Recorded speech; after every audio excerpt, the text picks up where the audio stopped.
رمضان کا مہینہ اور روزہ، اس کے پیچھے صرف بھوک پیاس سے رکنا ہی نہیں بلکہ ایک بہت ہی گہرا کثیر جہتی فلسفہ ہے۔ تو آج ہم مل کر اس فلسفے کی گہرائی میں اترنے کی کوشش کرتے ہیں تاکہ اس کی اصل روح کو سمجھ سکیں۔ تو چلیے دیکھتے ہیں کہ آج ہم کن کن چیزوں پر بات کرنے والے ہیں۔ ہم شروعات کریں گے روزے کی قدیم تاریخ سے، پھر سمجھیں گے کہ اسلام میں صوم کا مطلب کیا ہے، اور اس کے بعد اس کے روحانی، جسمانی اور سماجی پہلوؤں کا جائزہ لیں گے۔ تو سب سے پہلے بات کرتے ہیں اس کے ایک قدیم عمل ہونے کی۔ یہ سمجھنا ضروری ہے کہ روزہ صرف کسی ایک مذہب تک محدود نہیں، بلکہ یہ ایک آفاقی یعنی یونیورسل پریکٹس رہی ہے جس کا مقصد روحانی بلندی حاصل کرنا تھا۔ اگر ہم تاریخ اٹھا کر دیکھیں تو بالکل شروع سے ہی انسان نے اپنی نفسانی خواہشات سے اوپر اٹھنے کے لیے اور روحانی ترقی پانے کے لیے روزے کا سہارا لیا ہے۔ اور یہ چیز کتنی دلچسپ ہے نا کہ قدیم مصری ہوں یا یونانی اور رومی، حتیٰ کہ چین میں بھی، اور پھر یہودیت اور عیسائیت جیسے بڑے مذاہب میں بھی، سب نے کسی نہ کسی شکل میں روزے کو اپنایا، کبھی ڈسپلن کے لیے تو کبھی پاکیزگی حاصل کرنے کے لیے۔ اور آج کی دنیا میں صرف رمضان کے مہینے میں ہی لگ بھگ 2 ارب لوگ روزہ رکھتے ہیں۔ سوچئے یہ کتنا بڑا عالمی عمل بن چکا ہے جو اتنے سارے لوگوں کو ایک ساتھ جوڑتا ہے۔ تو اس عالمی تاریخ کے بعد اب آتے ہیں اس کے خاص اسلامی تصور کی طرف، یعنی صوم کا مطلب کیا ہے، کیوں اس لفظ کا استعمال کیا گیا۔ دیکھیے، صوم روزے کے لیے عربی لفظ ہے اور اس کا سیدھا سا لغوی مطلب ہے رک جانا یا پرہیز کرنا۔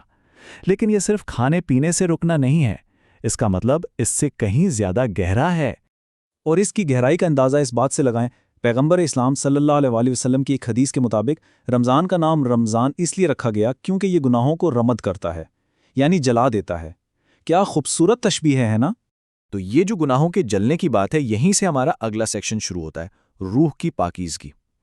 اس مہینے کو اصل میں ایک اخلاقی تربیت کا مہینہ کہا جاتا ہے۔ اسے ایسے سمجھ سکتے ہیں کہ یہ 1 مہینے کا ٹریننگ کیمپ ہے ہماری روح کے لیے، جس کا مقصد ہے اپنے اندر ایسی خوبیاں پیدا کرنا جو سال کے باقی 11 مہینے بھی ہمارے ساتھ رہیں، جیسے کہ ایک مضبوط ارادہ، صبر کرنا سیکھنا، اپنی خواہشات اور جذبات کو کنٹرول کرنا، اور سب سے بڑھ کر اپنی زبان کو غلط باتوں سے بچانا۔ اور اس بات کو یہ حدیث کتنی خوبصورتی سے واضح کرتی ہے۔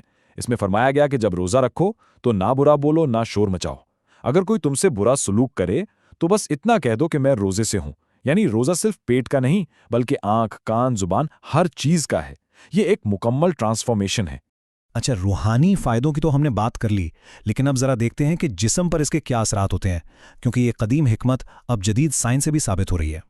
تو سوال یہ اٹھتا ہے کہ ایک روحانی عمل جسم کو کیسے بدل سکتا ہے؟ اس کے پیچھے سائنس کیا کہتی ہے؟ چلیے دیکھتے ہیں۔ سب سے پہلی اور اہم چیز ہے آٹوفیجی۔ یہ ایک سائنٹیفک ٹرم ہے۔ اس کا مطلب ہے کہ جب ہم روزہ رکھتے ہیں تو ہمارے جسم کے سیلز اپنی اندرونی صفائی شروع کر دیتے ہیں، جو خراب یا بیکار حصے ہوتے ہیں انہیں ختم کر دیتے ہیں۔ اسے آپ جسم کا نیچرل ڈی ٹاکس سسٹم کہہ سکتے ہیں، جو بہت سی بیماریوں سے بچاتا ہے۔ پھر آتا ہے میٹابولک ریسٹ۔ روزے سے جسم میں انسولین بہتر طریقے سے کام کرنا شروع کر دیتی ہے، بلڈ شوگر لیول کنٹرول میں رہتا ہے۔ یہ چیز، جیسا کہ ہم جانتے ہیں، ذیابیطس اور موٹاپے جیسی بیماریوں کو روکنے کے لیے کتنی ضروری ہے۔ اور بات یہیں ختم نہیں ہوتی، روزہ دماغی صحت کے لیے بھی بہترین ہے۔ یہ BDNF نام کے ایک پروٹین کو بڑھاتا ہے جس سے ہماری سیکھنے کی صلاحیت بہتر ہوتی ہے۔ اس کے علاوہ یہ ہمارے گٹ یعنی آنتوں کے لیے بھی فائدہ مند ہے، اچھے بیکٹیریا کو بڑھاتا ہے اور سٹریس ہارمون کورٹیسول کو کم کرتا ہے، یعنی دماغ سے لے کر پیٹ تک ہر چیز کے لیے فائدہ ہی فائدہ۔ چلیے، روح اور جسم کی بات تو ہو گئی، اب آتے ہیں اس کے تیسرے اور بہت ہی اہم پہلو پر، یعنی اس کا سماجی فلسفہ۔ روزہ صرف ایک فرد کا عمل نہیں، یہ پورے معاشرے کو کیسے جوڑتا ہے۔ اس کا سب سے خوبصورت پہلو یہ مشترکہ تجربہ ہے۔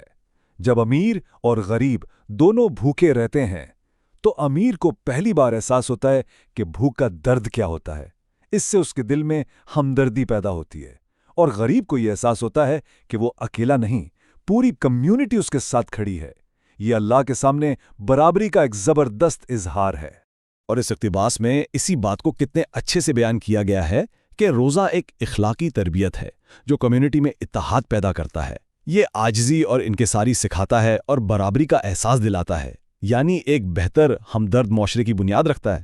تو ہم نے روحانی، جسمانی اور سماجی فائدوں کی بات کر لی، لیکن ان سب کے پیچھے ان سب کا آخری حتمی مقصد کیا ہے؟ ان تمام فوائد کے بعد، روحانی تربیت، جسمانی صحت اور سماجی بہتری کے بعد سب سے اعلیٰ اور بلند مقصد ہے رضائے خداوندی کا حصول، یعنی اللہ کی رضا اور خوشی حاصل کرنا۔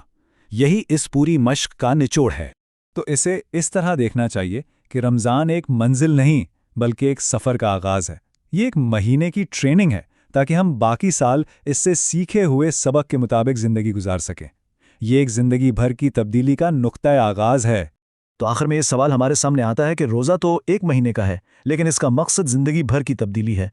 تو سوچنے کی بات یہ ہے کہ تھوڑی دیر کے لیے اپنی خواہشات پر قابو پانا، یہ ہمارے لیے کون کون سے نئے دروازے کھول سکتا ہے؟